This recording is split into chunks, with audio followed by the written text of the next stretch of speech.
자, 성숙은 내려놓음에 있죠. 내려놓아야 성숙해집니다. 요즘 가을이 점점 깊어가고 있습니다. 교회 주변을 보니까 이 감나무가 있거든요. 근데 감에 이만한 감이 벌써 이제 아주 그냥 색깔이 아주 진짜 맛있게 그렇게 대롱대롱 매달렸어요. 지금 보니까 그걸 보니까 참 가을이 깊어간다 이런 생각을 하게 되었습니다. 그래서 이 깊어가는 가을에 여러분의 삶이 성숙해지길 바랍니다. 아멘? 네. 근데 이 성숙이라는 말이요, 우리 삶하고 별로 그렇게 연관이 없습니다. 왜 그러냐면, 우리는요, 생존 경쟁을 살고 있거든요. 그래서 남들보다 뭔가를 빨리 해야 돼요. 집값 오르기 전에 집을 빨리 사야 되잖아요. 그렇죠? 비트코인도 오르기 전에 빨리 사야 됩니다. 제가 옛날 비트코인 가격을 보고 참 재밌었는데요. 2011년에 비트코인 가격이 500원이었대요. 대단하지 않습니까? 지금 한 7천만 원 하지 않아요? 그때 2011년도에 여러분이 아이스크림 하나 안 사 먹고 500원짜리 하나 사놨으면 그게 8천만 원 되는 거예요. 자, 여러분 눈이 반짝반짝합니다. 여러분 성숙해지라고 할 때는 이렇게 반짝반짝하지 않았어요. 근데 지금 눈이 반짝반짝해요. 왜 그러냐면 우리는 이렇게 생존 경쟁을 살다 보니까 남들보다 뭔가 빨리 얻는 거, 나한테 이익이 되는 거, 돈이 되는 것에 관심이 있습니다. 그래서 남들보다 빨리, 남들보다 더 좋은 아이디어로 설득력 있는 가격으로 제시해야 그래야 부자가 돼요. 그런데 우리가 부자가 되고 싶어도 타고난 사람 못 이깁니다. 제가 한 10여 년 전 같은데요. 그때 이제 제가 일산에서 그때 청년부 사역을 할 때였습니다.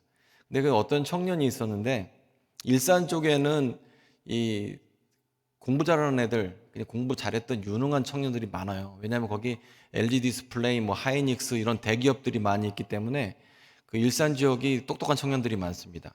근데 이 청년이 LG 디스플레이인지 하이닉스를 다니고 퇴근하면 6시쯤에 일산 근처에는 쇼핑몰 좋은 데가 많아요. 큰 데가 많습니다.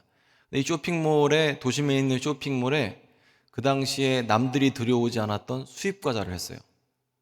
10년 전에 수입 과자 했으면 그때는 괜찮았거든요. 요즘에야 경쟁이 치열하지만 그러니까 그 흐름을 읽더라고요.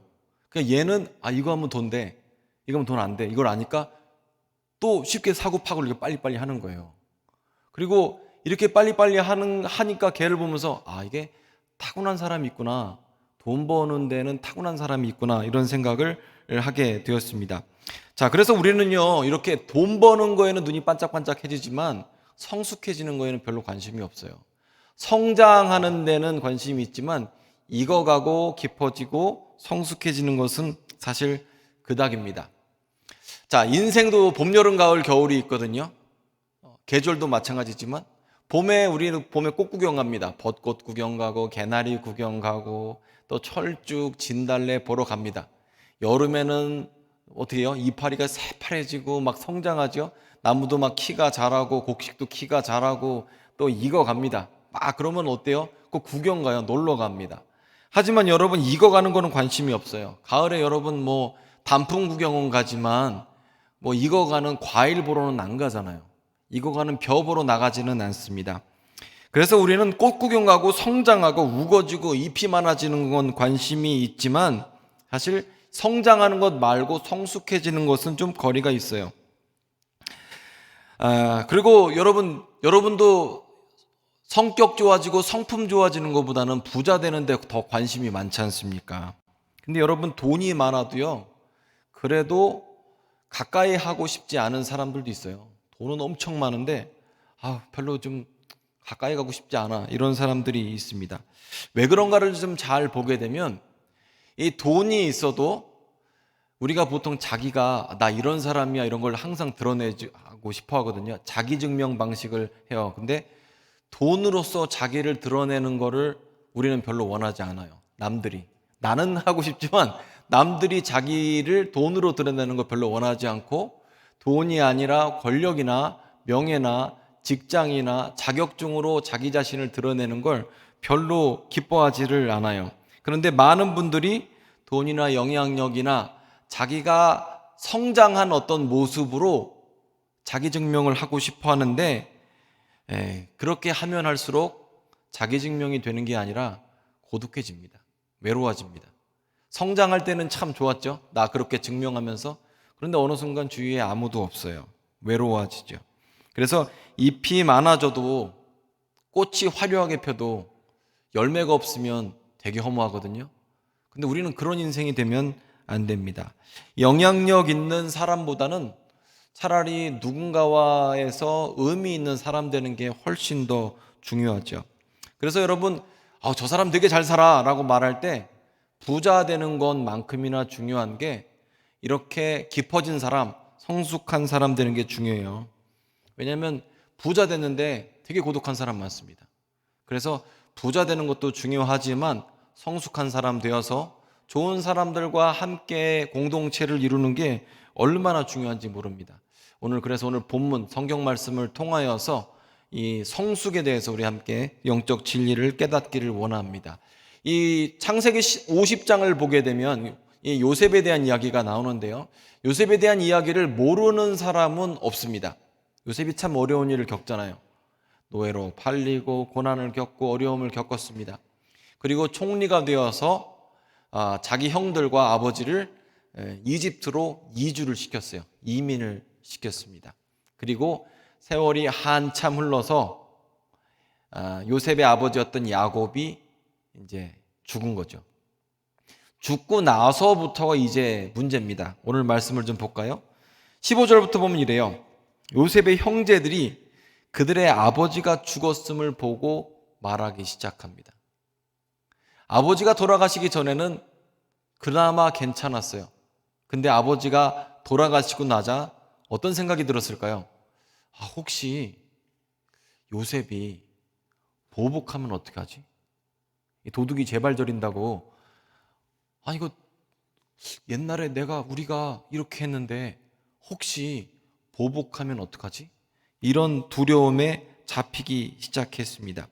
자, 물론 제 생각에는요, 아버지가 계셨을 때에도 이런 얘기는 했을 거예요. 내가 옛날에 쟤한테 잘못한 게 있는데 제가 권력을 얻었단 말이야. 어떡하지? 그리고 여러분, 이게 재밌는 게요. 문제가 있을 때 모여서 의논하면 어떻게 되는 줄 아세요? 문제가 있을 때 의논하면 더 답답해집니다. 문제가 있을 때 의논하면 안 좋은 얘기만 쭉 나열을 하거든요. 안 좋은 시나리오를 딱 얘기한 다음에 그것을 대비하기 원하는데 문제 있을 때 의논하면 더 두려워져요. 그래서 여러분 삶에 문제 있잖아요. 모여서 의논하지 마세요. 모여서 기도해야 됩니다. 모여서 기도를 하면 해결책이 나오는데 모여서 의논하면 더 두려움에 잡혀요. 그리고 또 모여서 두려움에 잡히면 실제보다 더 고통스럽습니다. 즉 무슨 얘기냐면 안 좋은 얘기에 대해서 깊이 묵상하고 걱정하잖아요. 그러면 그 실제 고통스러운 수준보다 더 고통의 수준이 올라가요. 그래서 고통스러운 얘기를 자꾸 하고 하면 할수록 더 힘듭니다. 그래서 안 좋은 일이 있을 때 의논하면 안 되죠. 근데 형들이 야곱, 즉 아버지가 돌아가시고 나서 의논을 하기 시작했어요. 두렵죠. 그리고 의논하니까 더 두려워졌습니다. 그리고 이렇게 두렵게 되자 요셉에게 사람을 보낸 거예요. 자, 여기서 보면요.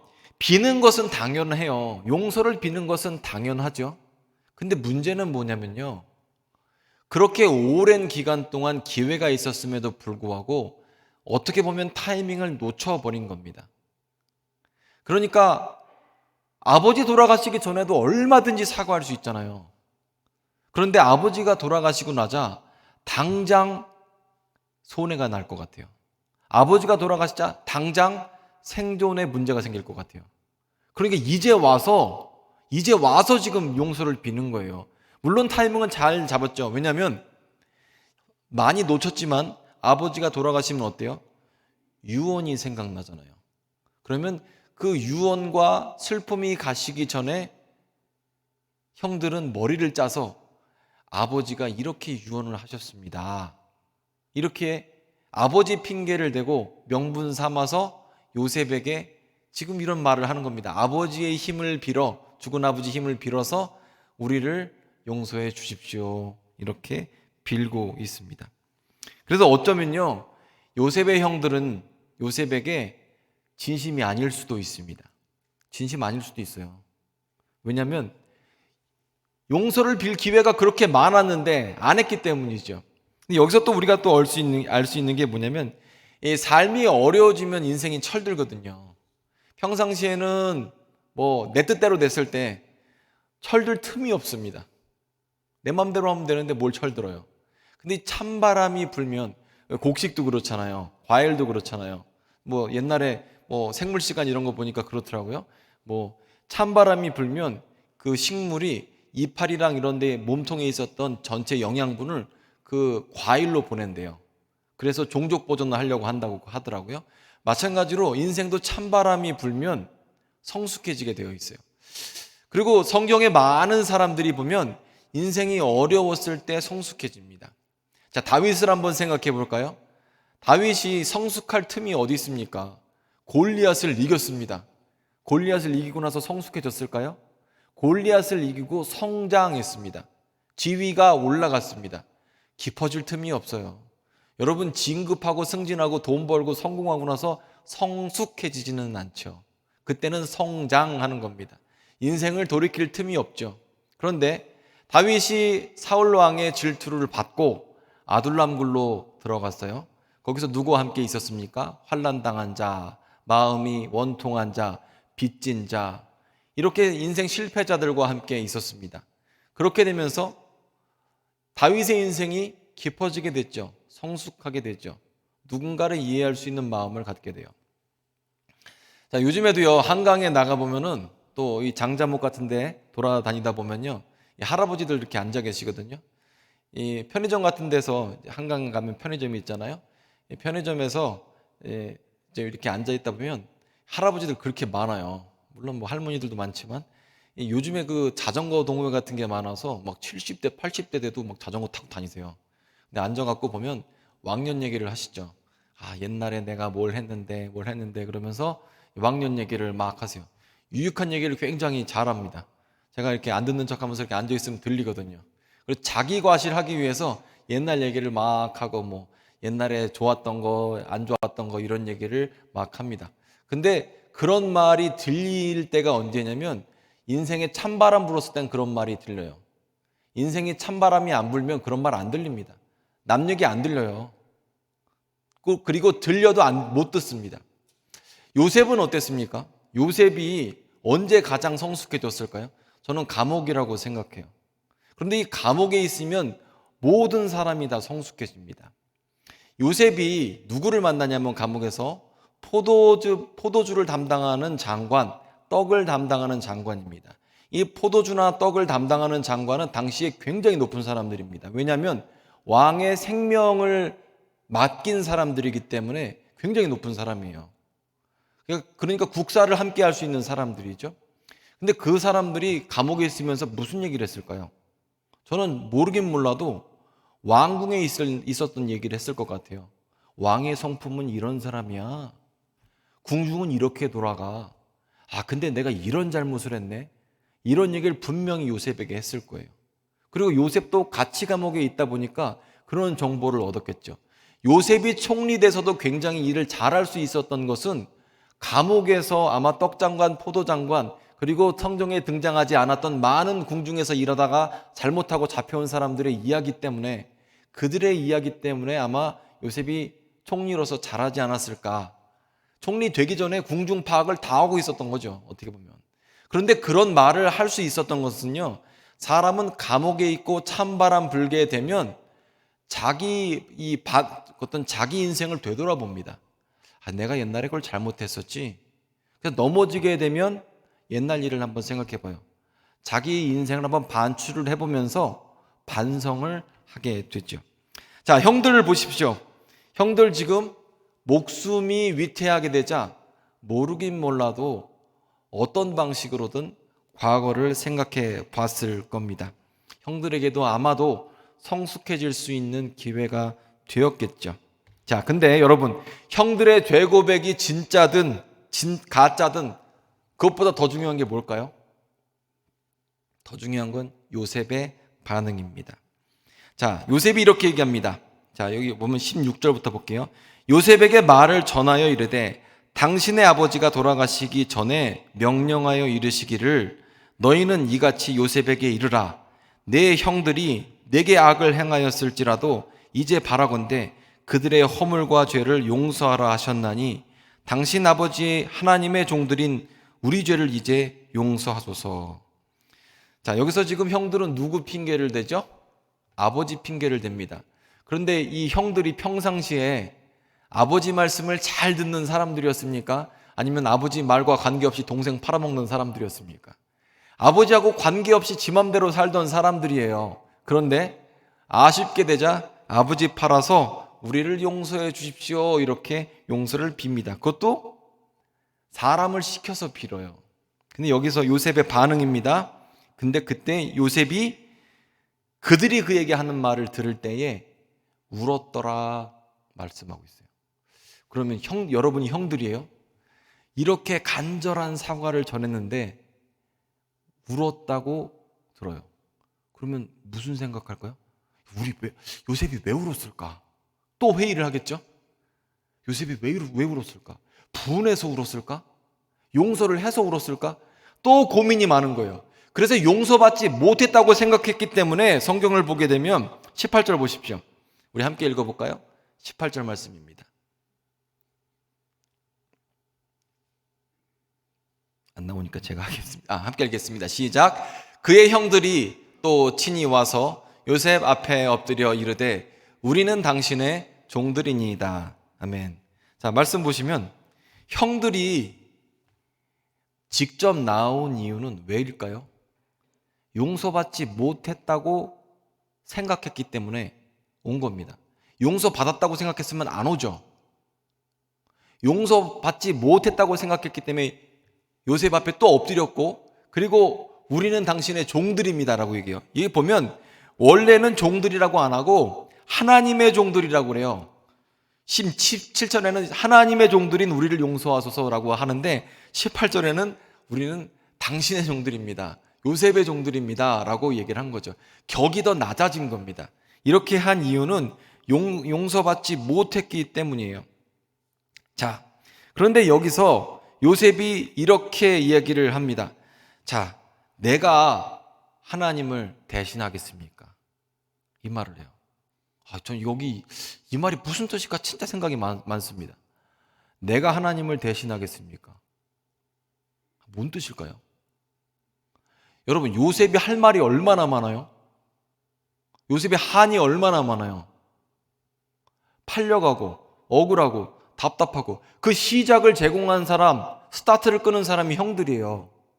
고생 주구장창했는데 그 스타트를 끄는 사람이 있는데, 용서를 빌고 있는데, 여기서 요셉이 한 말은 내가 하나님을 대신하겠습니까? 두려워하지 마십시오. 내가 하나님을 대신하겠습니까? 자, 그리고 나서 또 한 말은 무엇냐면 당신들은 나를 해하려 하였으나 하나님은 그것을 선으로 바꾸사 오늘과 같이 많은 백성의 생명을 구원하게 하셨습니다 라고 말을 해요. 자, 여기서 참 멋진 장면입니다. 자, 보면요, 자, 설교 서두에서 우리가 자기 증명을 하기 원한다라고 얘기를 하거든요. 우리는 삶을 어떤 식으로도 표현하기를 원합니다.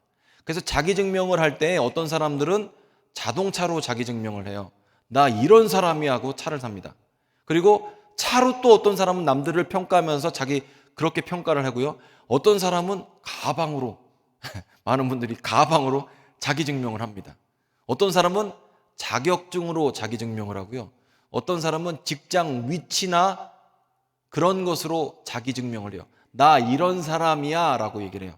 그렇게 해서 자기 증명을 하기 원해요. 그런데 자동차로서 어떻게 자기 증명이 되고 돈으로 어떻게 자기 증명이 됩니까? 그거 어떻게 보면 증명이 안 되는 거거든요. 근데 그렇게 하기를 원해요, 우리가. 근데 지금 요셉을 보세요. 만약에 요셉이 권력으로 자기 증명을 했으면 형들은 다 죽었습니다. 근데 요셉은 자기 증명을 무엇으로 하냐면 하나님 안에서 사람 살리는 게, 많은 생명을 구원하는 게 내 역할입니다. 하나님이 내 삶 가운데 목표로 주신 것, 삶의 이유는 많은 사람의 생명을 구원하는 겁니다. 이 방식으로 자기 증명을 한 거예요, 요셉은 지금. 그렇기 때문에 형들에 대해서 미련이 없어요.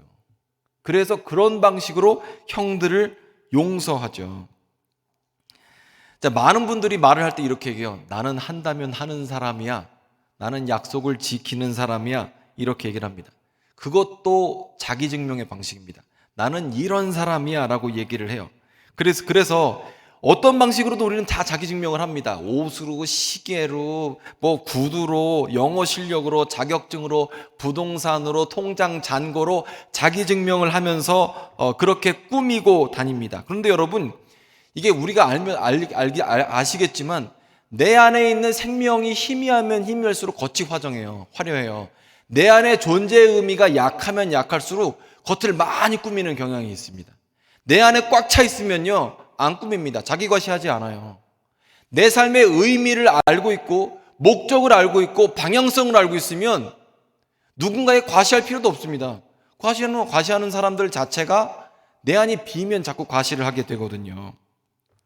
그런데 이 요셉이 멋있는 게 뭐냐면 내 안에서의 삶의 목적은 많은 생명을 구원하는 것이다 라고 이미 정해진 거예요. 깨닫게 된 사람입니다. 그러니까 권력으로 오용하지 않았죠. 그리고 하나님을 증명하고 있습니다. 지금 내가 하나님을 대신하겠습니까?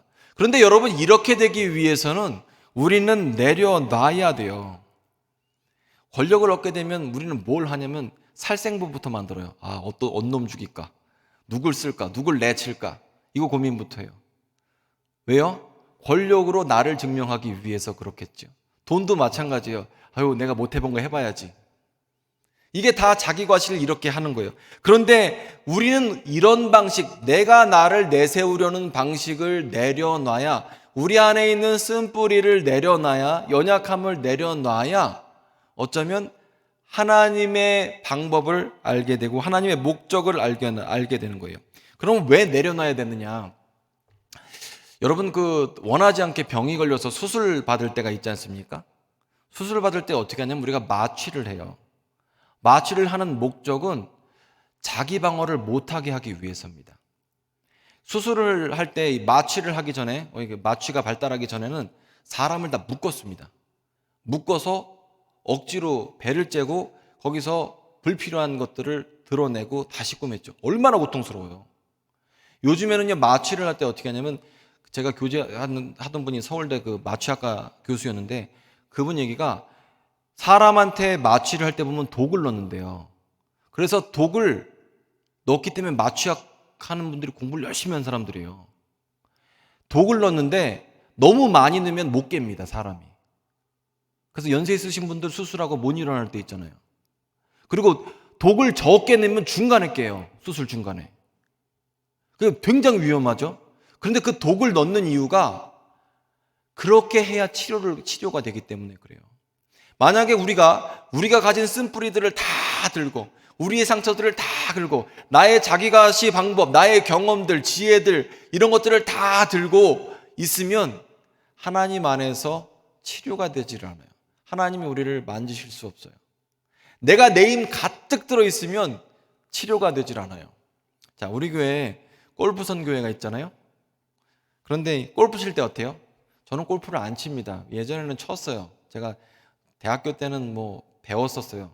근데 골프 칠 때 저도 해보면 힘을 짠뜩 주고 치면 어떻게 됩니까? 골프 치시는 분이 많잖아요. 골프 칠 때 힘 짠뜩 주면 어떻게 돼요? 뒷땅까지요. 더 세게 치면 어떻게 돼요? 공이 있으면 막 대가리 깐다고 그러잖아요. 공이 탁 치면은 막 뜨진 않고 막 대갈대갈 굴러갖고서는 이제 러프 빠지고 막 그러잖아요. 근데 골프 칠 때도 힘 주면 안 되죠. 근데 골프만 그런 건 아닙니다. 복싱도 힘 주면 안 된다고 하고요. 수영도 힘 주고 하면 빠져 죽는다고 그래요. 무엇이든지 힘 주고 하면 안 되죠. 그런데 인생도 마찬가지예요.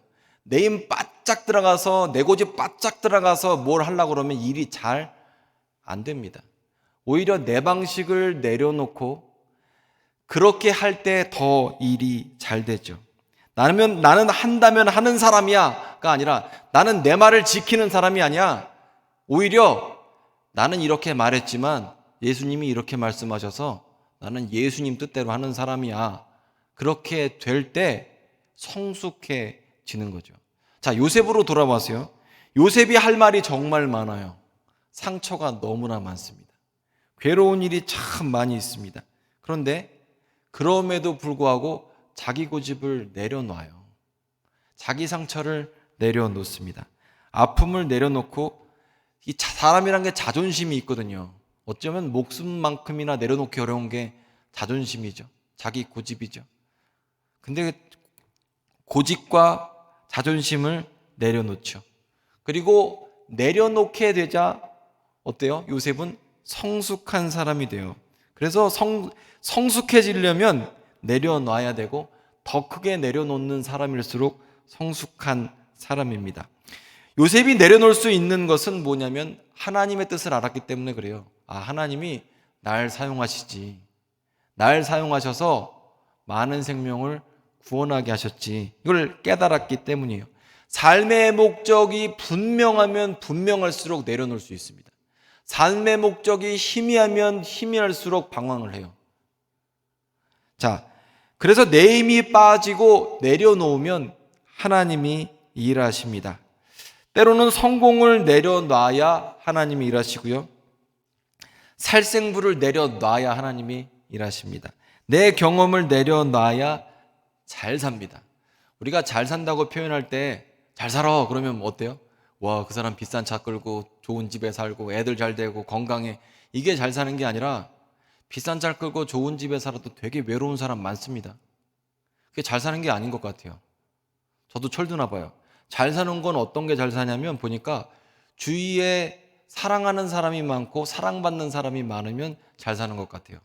관계가 좋은 사람이 잘 사는 거예요. 그러려면요, 성공하고 나서도 살생부 내려놔야 됩니다. 남들 많이 용서해 줘야 돼요. 물 맑으면 고기 없거든요. 그래서 많이 내려놔야, 그래야 자기도 인정받고 관계가 좋아져요. 그리고 여러분, 내 마음대로 내 인생 살면 행복하겠습니까? 요셉이 아마 요셉 마음대로 살았으면 아마 가나안에서 조그만 부잣집, 거기서 형들하고 유산 싸움 하다가 인생 끝났을 수도 있어요. 하나님 뜻대로 되니까 요셉이 총리가 된 겁니다. 그래서 여러분, 내 인생으로 사는 것보단 내 뜻을 내려놓고, 내 성공과 경험을 내려놓고, 내 실패를 내려놓고 하나님의 목적을 받아들이고, 이걸 일단 내려놓는 게 참 어려워요. 제가 설교 준비를 하면서 이런 생각을 했습니다. 성숙에 대해서 말이 쉽다. 말은 쉬운데 정말 어렵다. 그런 생각을 해봤습니다. 성숙이 어렵죠. 성숙이 쉬우면 뭐 말할 필요도 없잖아요. 근데 성숙이 쉽지가 않아요. 정말 쉽지가 않아요. 제가 오늘 말씀 준비를 하면서 고린도전서 13장을 봤습니다. 고린도전서 13장은 사랑장이죠. 사랑에 대한 이야기를 하고 있어요. 사랑에 대해서 표현할 때 성경은 이렇게 얘기를 합니다. 사랑은 오래 참는 거래요.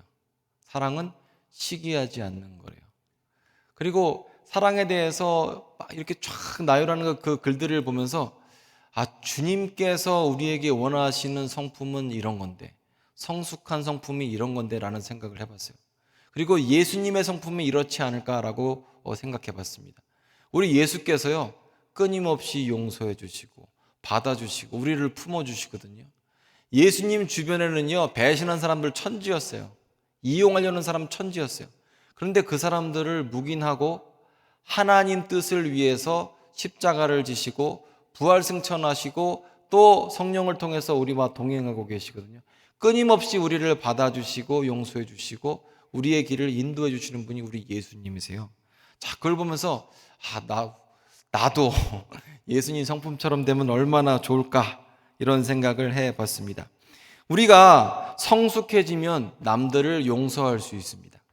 성숙해지면 남들을 사랑할 수 있습니다. 성숙해지면 남들과 공감할 수 있고요. 성숙해지면 함께할 수 있습니다. 근데 반대로 성장만 하면 살생부를 만들고요, 자기 과시를 하고요, 누군가를 처단하고요, 나한테 이익이 되는 쪽으로만 가게 돼요. 그런데 자기 맘대로 하면 유아독존은 될 수 있는데 주변에 사람이 없고 외롭고 결국 허무한 인생을 살게 됩니다. 자, 오늘 성경을 볼까요? 자, 20절부터 한번 좀 보겠습니다. 50장 20절이에요. 함께 읽겠습니다. 당신들은 나를 해하려 하였으나 하나님은 그것을 선으로 바꾸사 오늘과 같이 많은 백성의 생명을 구원하게 하시려 하셨나니 당신들은 두려워하지 마소서. 내가 당신들과 당신들의 자녀를 기르리이다 하고 그들을 간곡한 말로 위로하였더라. 아멘. 여기는요, 이게 진짜 말도 안 되는 거예요. 요셉이 그냥 보통 사람이었으면 권력으로서 자기 증명을 했을 겁니다. 삼족을 멸했을 겁니다. 근데 삼족을 멸하는 대신에 하나님 안에 성숙해서 어떻게 얘기를 합니까? 삼족을 멸해야 되는데 내가 자녀들을 기르겠습니다. 대단한 거예요, 이거 진짜. 사람 못하는 거, 이거 할 수 있는 게 아닙니다. 그리고 거기에다 위로를 합니다. 지금 사실 요셉이 위로를 받아야 돼요. 근데 위로를 받아야 될 상황에서 도리어 위로를 하고, 참 요셉의 삶이 얼마나 행복했을까요? 물론 이게 용서하는 거 쉽지 않았죠. 성숙하게 되는 과정 쉽지 않았습니다. 그런데 늙어가면서 조카들도 볼 수 있고 자녀들도 볼 수 있고 형들과 화목하게 되었어요. 참 이게 얼마나 잘 사는 겁니까? 행복한 겁니까? 자, 그리고 거기서 위로를 하는 사람이 되었습니다. 자, 성장만 생각했으면 위로할 수 없죠. 자기 과시만 한다면 성숙할 수 없죠. 자, 그래서 여러분, 이 요셉의 삶을 보면서 우리가 조금 더 예수님 안에서 깊어지기를 원합니다. 요즘 가을이라서 날씨가 과실이 익어가고 성수기의 계절이 온 것 같아요.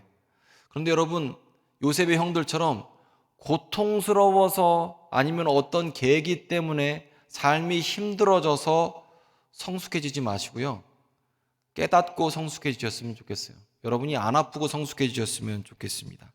자, 우리 옆 사람에게 한번 인사를 해볼까요?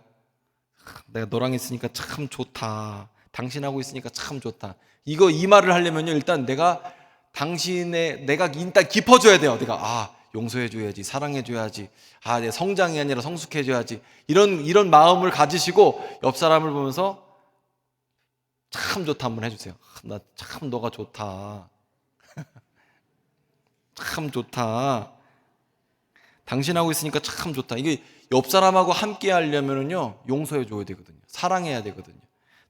자, 깊어가는 가을에 여러분 삶이 깊어지셨으면 좋겠어요. 옆 주변의 모든 사람을 통해서 이익을 취하려고 하지 마시고 주변 사람들에게서 여러분 성숙해져서 영적인 영향력을 발휘하셨으면 좋겠습니다. 기도하겠습니다.